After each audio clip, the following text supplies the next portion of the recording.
So బాస్కెటింగ్ time వచ్చింది. So 4 birds last touch అనమాట, final touch. Cabin పైన ఫ్లయింగ్. తర్వాత చూడొచ్చు బ్యాగ్, రేసింగ్ బ్యాగ్. ఇది కింద షిట్ అంతా అంటకుండా జస్ట్ అలాగా జస్ట్ పేపర్స్ కాళ్ళకి వాటికి అంటకుండా అనమాట. మార్నింగ్ స్నానాలు చేయించాను బర్డ్స్కి. సో ఫైనల్ ఫ్లయింగ్ కూడా అయిపోతుంది. సో బాస్కెట్లో పడేసి ఒక బర్డ్ అయితే సేల్ పర్పస్లో వచ్చింది, ఆ బర్డ్ని కూడా వాళ్ళకి ఇచ్చేయాలి. సో ఇంకొక గ్రెజిల్ బర్డ్ అయితే బ్రీడింగ్ కోసం అని వేరే అన్న అడిగారు. సో ఆయనకైతే పట్టుకొని వెళ్ళి ఇవ్వాలి. సో టోటల్గా 6 బర్డ్స్ అయితే బ్యాగ్లో వేయాల్సి ఉంది. లేదంటే అట్ట బాక్స్లో వేద్దామని ప్లాన్ చేసుకున్నాను, కానీ చూస్తున్నారా ఊర్లో ఒకటి మ్యారేజ్. సో సౌండ్ ఎఫెక్ట్స్ కొంచెం ఇబ్బందికి పడవచ్చు మీరు. ఎంత ఎగిరినా లాస్ట్ టైం ఈరోజే. తర్వాత వచ్చిన వాళ్ళే క్యాబిన్ మీద ఎగురుతారు, లేదంటే ఊర్ల మీద ఎక్కడెక్కడో ఎగురుకొని ఉండాలి. వీళ్ళైతే డౌన్ అయ్యారు అప్పుడే.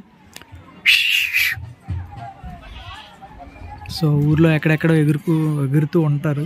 నెక్స్ట్ ఒకవేళ ఇంటికి రాకపోతే అన్ని రోజులు కూడా ఇంటి ఊరి మీద ఎగురుకొని ఉండడమే. నెక్స్ట్ బోర్డ్ టైం వచ్చేసరికి ఐ థింక్ 8 days అని నేను అనుకుంటున్నాను. ప్రజెంట్ అయితే అవండి వస్తున్నాయి. బోర్డ్ టైం అయితే 8 days అని నేనైతే అనుకుంటున్నాను. సో 10 days కానీ 8 days కానీ, అంటే 8 daysలోగా పావురం రావాలన్నమాట. 8 to 10 daysలోగా పావురం అయితే రావాలి ఇంటికి. సో బోర్డ్ టైం నేనైతే 8 days అని అనుకుంటున్నా, బట్ ఎంత అనేది మరి నాకు కూడా ఐడియా లేదు. సో 1000కి ఛార్జెస్ ఎలా చేస్తున్నారు అంటే, ఒక 4 clubs ఐ థింక్ కొలాబరేట్ అయ్యి వెళ్తున్నాయి అనమాట. 4 clubs. ఒకటి రావు సార్ అని, ఆయనది కాకినాడ. ఆయన హెడ్ ఆఫ్ ద ఫెడరేషన్ అనమాట, one of the head of the federation members అనమాట ఆయన. సో వాళ్ళ క్లబ్ ఒకటి, తర్వాత వైజాగ్లో వచ్చి టోటల్గా 3 clubs, అంటే మన క్లబ్తో కలుపుకొని టోటల్గా 3 clubs అనమాట. విపిఎస్ఎస్ ఒకటి విపిఎస్ఎస్ ఒకటి, విఆర్పిఎస్ఎస్ ఒకటి, తర్వాత డబ్ల్యూపిఎస్ ఒకటి. మనం డబ్ల్యూపిఎస్లో చేస్తున్నాం. డబ్ల్యూపిఎస్ ఫుల్ ఫామ్ వచ్చి వండర్ పీజియన్ సొసైటీ. మా క్లబ్ పేరు వండర్ పీజియన్ సొసైటీ. అది వైజాగ్లో ఉంది. స్టార్టింగ్ నుంచి ఎండింగ్ వరకు మన క్లబ్ అయితే చాలా బాగా పర్ఫామ్ చేస్తుంది, బాగా ఆడుతున్నాయి బర్డ్స్ అని కూడా. సో ఇప్పుడు వెళ్ళాల్సి ఉంది బాస్కెట్లో. కొంచెం ఇంకా జస్ట్ ఇగోండి చిన్నగా నేను చేసేవి చూపిస్తా చూడండి. అగోండి అక్కడ బాస్కెట్, అక్కడ డొక్కు ఉంది కదా, అది బాదం నానబెట్టాను. సో బాదం పిక్కలు 2 వేస్తాను ఒక్కొక్క బర్డ్కి. తర్వాత పిస్తా పిక్కలు 2 వేసేస్తాను. తర్వాత వచ్చి కిస్మిస్ నానబెట్టడం మర్చిపోయాను. రేసింగ్ బిఫోర్ కిస్మిస్ వేస్తారంట, బట్ మనకి పెద్ద టచ్ లేకపోవడం వల్ల కిస్మిస్ అయితే మిస్ అయింది. సో ఈసారి వేయలేకపోయాను. ఏ వేసినా సరే ఇదంతా కూడా రేసింగ్ పీరియడ్లోనే మొత్తం కంప్లీట్ అయిపోయే ఛాన్స్ అయితే చాలా చాలా ఎక్కువ ఉంటాయి. సో ఏం చేయడానికి కూడా లేదు. అంటే ఇప్పుడు లాంగ్ వెళ్తాయి కదా, వెళ్ళేటప్పటికే 1.5 టైం పడుతుంది. ఆ 1.5లో ఇవన్నీ ఫుడ్ తీసుకోవచ్చు.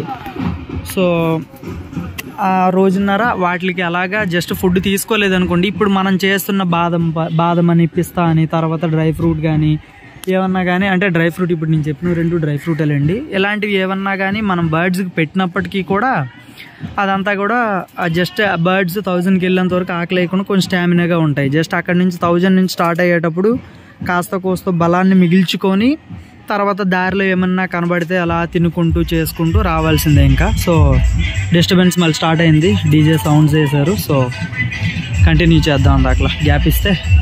సో జూమిన్లో ఒక వీడియో అయితే తీస్తున్నా, ఏ బర్డ్ మిస్ అవుద్దో తెలియదు. అట్లీస్ట్ చూసుకోవడానికైనా బాగుంటుంది కదా. సో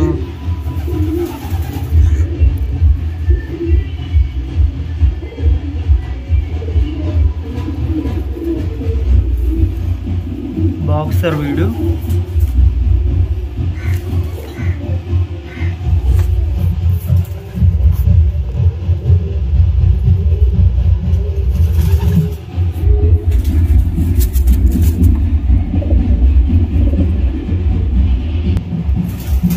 చిట్టుముక్కు,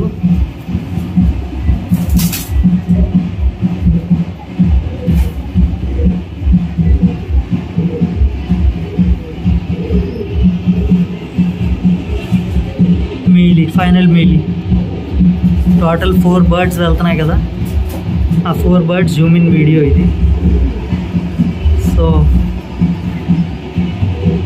ఇప్పుడు పంపించబోయే గ్రెజిల్ వచ్చి అగుండేది, ఆ గ్రెజిల్ వెళ్తుంది. ఇప్పుడు పంపిస్తున్నాను బ్రీడింగ్ సెక్షన్కి.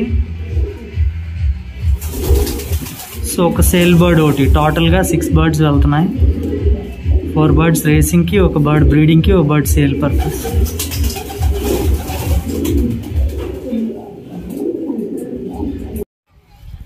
పిస్తా ఇది, బాదం ఇది వాటర్లో నానబెట్టింది.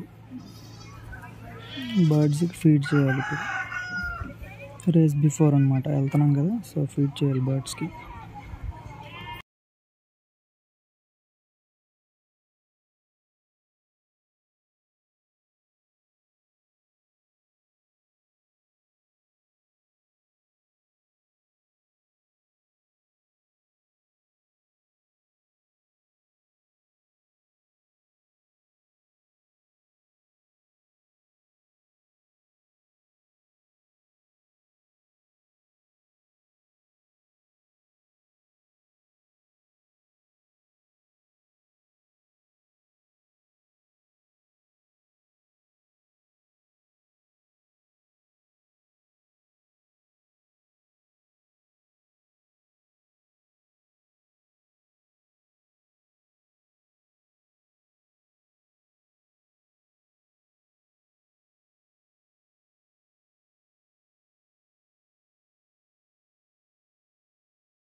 మన బర్డ్స్ 1000కి వెళ్తున్నాయి కదా, అందుకని స్వాగతాలు పలుకుతున్నారు. అంటే బర్డ్స్ రావాలని మంచిగా.